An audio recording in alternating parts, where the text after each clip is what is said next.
Hello गाईस, कसे आहोत? आज आम्ही गावाला जातो आणि आमच्या गावची ट्रेनमध्ये कोण कोण बसले आता तुम्हाला दाखवते. ही माझी आजी, ही माझी मावशी, ही माझी मम्मी आणि खाली बाबा आहे. आता ट्रेनमध्ये किती गर्दी आहे तुम्हाला दाखवतो. बघा किती गर्दी आहे इकडे, पण म्हणजे थोडीशीच आहे. बघा आम्ही सगळ्यात म्हणजे अप आहे ना, अप सीटमध्ये बसतो आम्ही. आता बघा हा आमचा पंखा आणि मावशी. बघता मावशी काय करतेस ग? काय करतेस? चला आता मला काहीतरी खावंसं वाटतंय. चला आता मी काहीतरी बॅगमधनं काढते. बघा मी हा कुकीज खाते.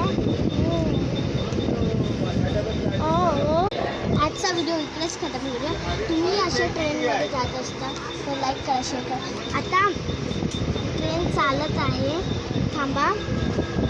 आता दिसणार नाही तुम्हाला, पण आता फास्ट होईल. ठीक आहे, बाय.